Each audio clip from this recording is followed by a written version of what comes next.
Bonjour, je me suis installée dans la verdure, sous les arbres, pour vous parler aujourd'hui des smoothies.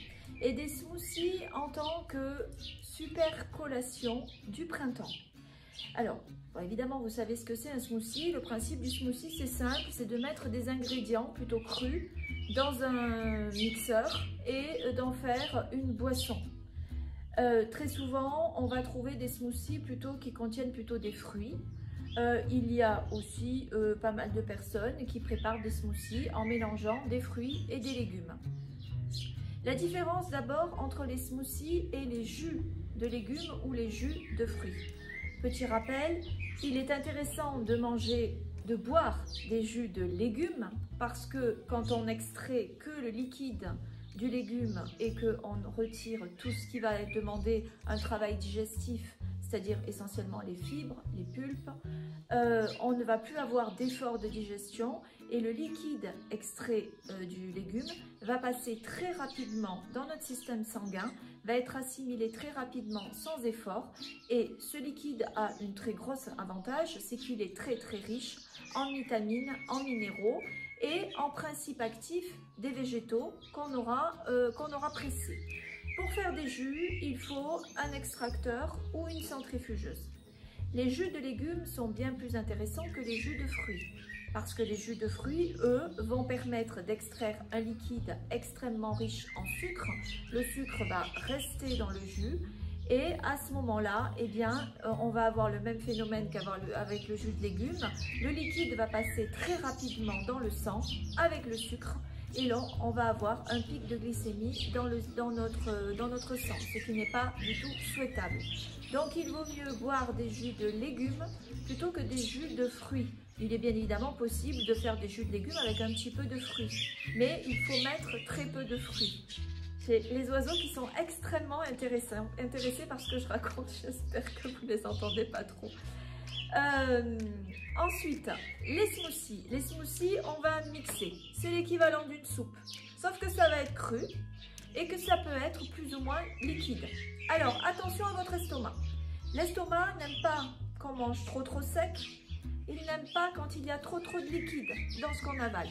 Donc, très souvent, un smoothie, quand il est trop liquide, l'estomac, il ne va pas bien aimer. On va commencer à ballonner un peu sur l'estomac ou se sentir pas très bien sur la digestion. Le truc, c'est de faire des smoothies plutôt épais. Autre chose, les smoothies, pour moi, ce sont des collations. Ça ne remplace en aucun cas un repas.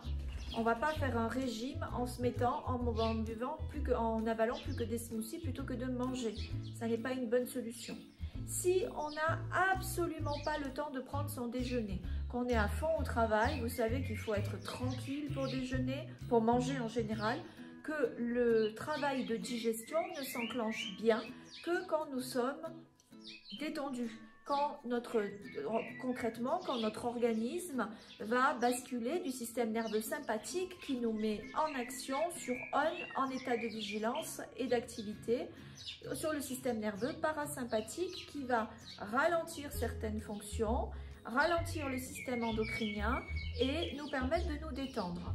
Le système nerveux parasympathique commande la digestion et il est important de prendre le temps de manger au calme, en étant détendu et pas ni pollué par plein de choses autour de nous, ni en état de travail, d'activité, de préoccupation ou de stress.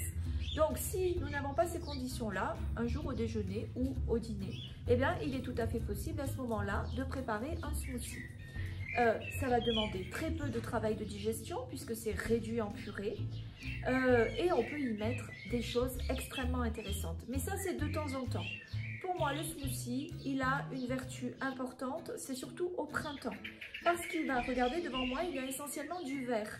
On va pouvoir y mettre quantité de verdure. Et l'aliment premier, le premier végétal que nous devons consommer au printemps, ce sont les verdures, c'est ce qui sort en premier de la terre. On voit d'abord les petites feuilles qui sortent et puis ça commence à pousser. Et la plupart sont comestibles.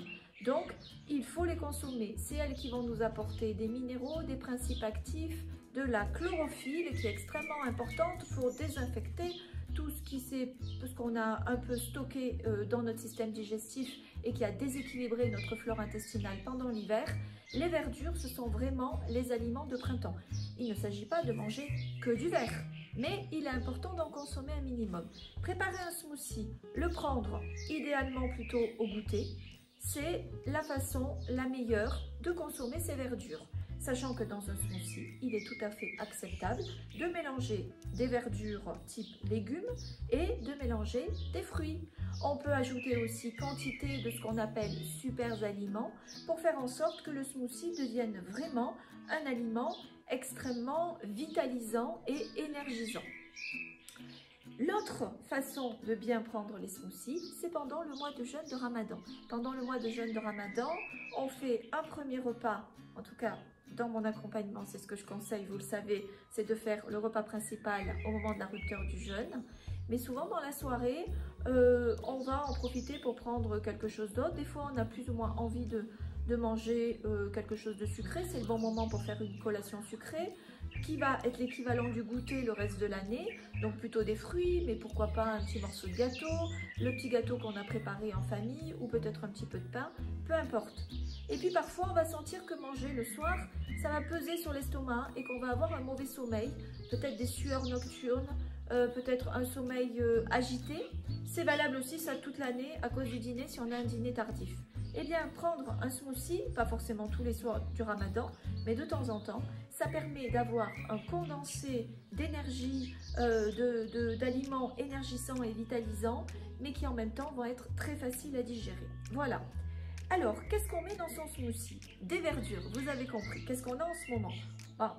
On va avoir des choses qu'on ne pense pas forcément mixer. Les épinards, ouais, c'est ceux que j'aime le mieux, moi, parce qu'ici, on a quantité d'épinards sauvages, mais ça peut être aussi simplement de la salade. Mais à ce moment-là, choisissez de la salade très verte. Ça va vous permettre de mettre aussi peut-être les feuilles de salade que vous allez jeter si vous voulez préparer votre salade, la salade du repas. Bien, vous les conservez et vous pouvez les mettre dans les smoothies. Donc, épinards, salade, mais aussi, je crois que j'en ai là, oui, très riche en minéraux, céleri. Ça, c'est une merveille, le céleri. Et puis du persil, surtout, s'il y a vraiment des ingrédients que je vous conseille en priorité, c'est le céleri, les épinards, une salade bien verte, du persil. Il n'y a rien de plus énergisant que ces ingrédients-là. Mais ça peut être aussi des feuilles de blette. Ça peut être aussi un petit peu de coriandre. Alors la coriandre a un goût très prononcé, donc on va en mettre moins. Mais aussi toutes les herbes aromatiques. On peut mettre de la ciboulette, de la cive. On peut mettre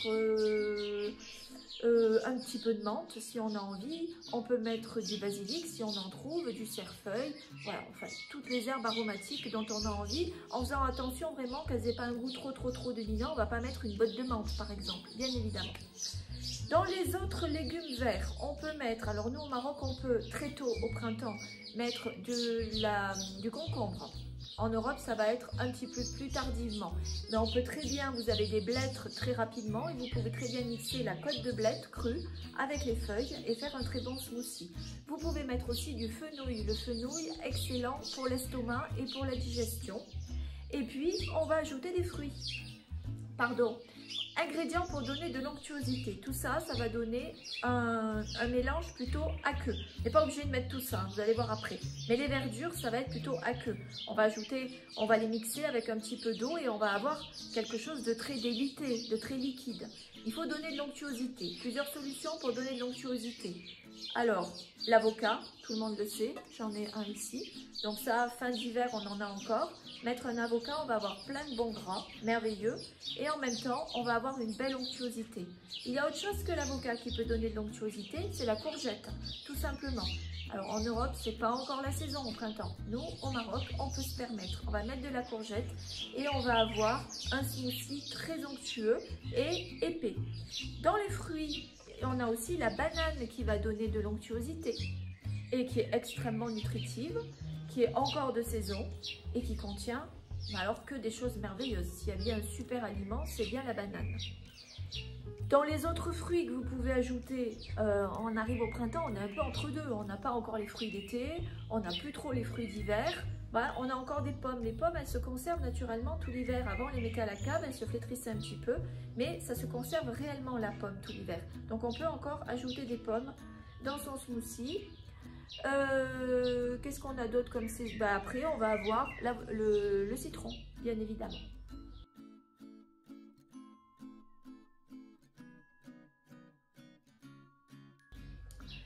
Alors, quelques petites idées de recettes. Qu'est-ce qu'on fait avec tout ça? Il faut que j'ai cité tout ça. Par exemple, moi, qu'est-ce que je vais faire aujourd'hui? Aujourd'hui, moi, je vais me faire un smoothie avec de la salade. Alors, vous voyez, pour une tasse, enfin, je vais en faire pour deux.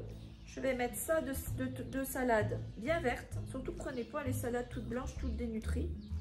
Je vais mettre une bonne poignée d'épinards. Hop, mon assiette va être trop petite. Et puis, je vais venir mettre deux feuilles, ils sont encore accrochés, mais je vais mettre deux branches. Moi, il est petit, mon céleri. Donc, deux branches de céleri. Si vous avez le grand céleri qui a des grosses côtes, mettez plutôt les côtes. Ça sera plus doux en goût. Les feuilles, c'est ce qui va donner de l'amertume. Et puis, je vais venir ajouter la moitié d'un avocat, la pomme et la moitié du citron. Voilà, ça sera mon smoothie d'aujourd'hui. Quand il aura fini d'être mixé, je vais venir ajouter au moment de servir une cuillère à soupe d'huile d'olive. Mais on peut aussi lui donner un peu plus de bon grain en ajoutant, par exemple, on aurait pu mettre de la banane à la place de l'avocat avec la pomme. J'aurais eu un smoothie un peu plus sucré et à ce moment-là, j'aurais mis du lait de coco. Et on peut ajouter un petit peu plus de saveur sucrée si on a envie en ajoutant quelques dattes. Et cerise sur le gâteau, si on veut en faire un super aliment, eh bien on peut ajouter un peu de spiruline juste au moment de le boire. Voilà, faites des essais, vous allez voir que vous allez juste avoir des bonnes surprises. Si vous avez des fruits rouges congelés, vous pouvez très bien remplacer la pomme par une poignée de myrtille ou une poignée de framboise. Et vous allez voir, c'est vraiment délicieux. Épinards, framboise, un peu de céleri, un peu de coriandre, c'est top. Et avec un jus de citron. À vous d'essayer, vous allez voir, vous allez vous régaler. Un conseil, mettez quelque chose pour que ça soit onctueux, ajoutez des super éléments pour l'énergie et toujours du bon gras et faites-les plutôt épais. Et vous allez voir que vous allez l'adopter. Voilà, j'espère que cette vidéo vous aura donné des idées et va vous servir. Je vous dis à très vite.